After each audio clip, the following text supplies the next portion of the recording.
اعوذ باللہ من الشیطان الرجیم بسم اللہ الرحمن الرحیم نحمدہ و نصلی علی رسولہ الکریم اما بعد رب اشرح لی صدری ویسر لی امری واحلل عقدۃ من لسانی یفقہوا قولی سبحانک لا علم لنا الا ما علمتنا انک انت العلیم الحکیم۔ ایمان کا پاور، ایمان کی طاقت۔ اگر میں یہاں سے شروع کروں کہ اسلام کے واسطے صحابہ رضی اللہ تعالیٰ عنہ کو کتنی تکلیف ہوئی، ان کے واقعات بیان کرنا شروع کروں۔ ہمارے نبی صلی اللہ علیہ وسلم کے خاندان کو 3 سال تک نظر بند کیا گیا شعب بن ابی طالب کی گھاٹی میں۔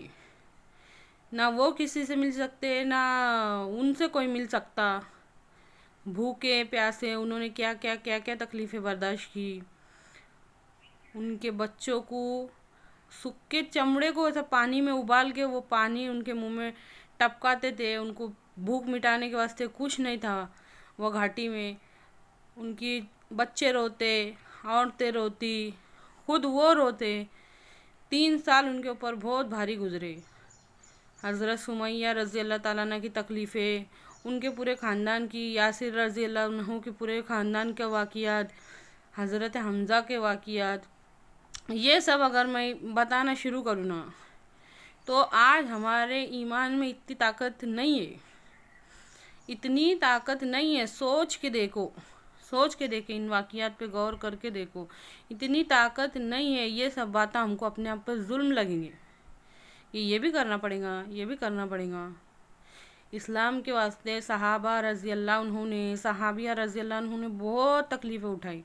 خود ہمارے نبی صلی اللہ علیہ وسلم نے جب سے نبوت ملنے کے بعد سے ان کے دنیا سے رخصت ہونے تک بہت تکلیفیں اٹھائی، لیکن ہمارے ایمان میں اتنی طاقت نہیں ہے کہ ہم وہ سب برداشت کریں۔ تو اللہ کے واسطے پہلے ایمان کو مضبوط بنانا پڑے گا۔ اللہ کے واسطے بات کو سمجھو۔ کیا ہمارے اندر ہے طاقت ویسی 3 سال وہ تھے نکالنے کی، جو ہمارے نبی صلی اللہ علیہ وسلم کے خاندان کے بچوں نے، بڑوں نے جو تکلیف اٹھائے؟ جب ان کو نظر بند کر ڈالے تھے، نہ کوئی ان سے ملتا تھا، نہ کوئی کس سے وہ ملتے تھے، نہ ان تک سامان پہنچ سکتا تھا۔ اگر کوئی بھی کچھ بھی لے جا کے دیتا تھا تو ان کو خود کو یہ ہو جاتا تھا، تکلیف ہو جاتی تھی۔ تو اللہ کے واسطے بات کو سمجھو۔ اگر ہم یہ سب باتیں کو سوچنے لگیں گے نا تو آج ہمارے ایمان میں اتنی طاقت نہیں ہے۔ ایمان میں طاقت بنانے کے واسطے اور ایمان میں پاور بنانے کے واسطے اللہ تعالیٰ کی قدرتوں میں غور کرو، اللہ تعالیٰ کے قریب ہونے میں غور کرو، اپنے خالق اور مالک کو پہچانو۔ وہ اللہ ہے جو جیسی چاہتا ہے تمہاری ماؤں کے پیٹوں میں تمہاری صورتیں بناتا ہے۔ وہ اللہ ہے جس نے 3 طرح کے اندھیروں میں تمہاری حفاظت کی۔ وہ اللہ ہے جو ہماری غذا کو، ہمارے کھانے کو خون بنا کے ہمارے جسموں میں دوڑاتا ہے۔ غور کرو ان سب باتوں میں۔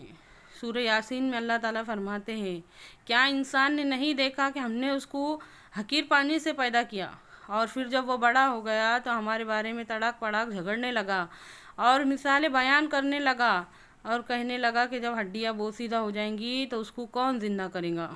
کہہ دو کہ اس کو وہ زندہ کرے گا جس نے پہلی بار پیدا کیا تھا، اور وہ ہر چیز کا پیدا کرنے والا، علم والا ہے۔ تو غور کرو کہ کس نے پیدا کیا۔ اللہ کے واسطے رات کے اندھیرے کو دن کے اجالے میں کون بدلتا؟ دن کے اجالے کو رات کے اندھیرے میں کون بدلتا؟ آسمان سے بارش کون برساتا؟ زمین مرزا سے اناج اور بے شمار فائدے کی چیزیں کون اگاتا؟ کون ہے وہ جو ہواؤں کو چلاتا ہے؟ کائنات کے نظام کو کون چلا رہا؟ سوچ کے دیکھو، غور کر کے دیکھو، تو اللہ سے محبت پیدا ہوں گی دل میں، اور ایمان میں طاقت بنے گی نا۔ یہ سب سوچنا بہت ضروری ہے۔ اللہ کون ہے؟ وہ کون ہے جس نے آنکھوں کو دیکھنے کی طاقت دی؟ وہ کون ہے جس نے کانوں کو سننے کی طاقت دی؟ وہ کون ہے جس نے زبان کو بولنے کی طاقت دی؟ وہ کون ہے جس نے زبان کو چکھنے کی طاقت دی؟ وہ کون ہے جس نے ہاتھوں کو ہلنے کی طاقت دی؟ وہ کون ہے جس نے پاؤں کو چلنے کی طاقت دی؟ وہ کون ہے جو ہماری غذا کو، ہمارے کھانے کو خون بنا کر ہمارے جسموں میں دوڑا رہا ہے؟ سمجھو اللہ کے واسطے، اللہ کی محبت کو دل میں پیدا کرو۔ تو اس کے بعد ہمارے ایمان میں پاور پیدا ہوگا۔ آج کبھی واقعات سوچنے کو بیٹھیں گے نا کہ کس طرح حضرت حمزہ رضی اللہ تعالیٰ عنہ کی شادی ہوئی، دوسرے دن ان کی شہادت ہو گئی، ہم کو یہ سب اپنے آپ پہ ظلم لگے گا، کیونکہ ہمارے ایمان میں جان نہیں ہے، ہمارے ایمان کے بہت کمزور ہے۔ ایمان میں پاور پیدا کرو۔ یقیناً دن اور رات کے ایک دوسرے کے پیچھے آنے جانے میں، آسمان سے بارش کے برسنے میں، ہواؤں کے چلنے میں، سمندروں کے اندر جہازوں کے چلنے میں، سب میں عقل مندوں کے لیے اللہ کی قدرت کی نشانیاں ہیں۔ اس میں غور کرو، مچھلی کو تیرنا کس نے سکھایا؟ پرندوں کو اڑنا کس نے سکھایا؟ پھولوں میں خوشبو ڈالنے والا کون ہے؟ تتلیوں میں رنگ بھرنے والا کون ہے؟ کون ہے وہ جو بے جان سے جاندار کو اور جاندار سے بے جان کو نکالتا ہے؟ یہ بار بار دہراتی میں کیوں؟ تاکہ ہمارے پہلے ایمان میں جان ہونے مانگتا، ایمان میں جان ہونے مانگتا، جب کچھ کرنے کی طاقت انسان کے اندر آتی نا۔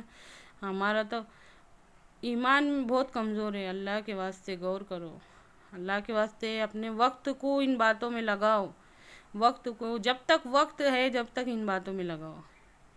اے اللہ، کہنے سننے سے زیادہ غور و فکر کر کے اس پر عمل کرنے کی توفیق دے، عمل کرنے کی توفیق دے، کیونکہ ہمارا مقصد محض معلومات اکٹھی کرنا نہیں ہے، ہمارے عمل میں بھی جان جب آئیں گی جب ہمارے ایمان میں جان آئیں گی۔ اے اللہ، کہنے سننے سے زیادہ غور و فکر کر کے اس پر عمل کرنے کی توفیق دے، اس پر عمل کرنے کی توفیق دے۔ آمین ثم آمین۔ امت مسلمہ کی آنکھوں کو کھول دے۔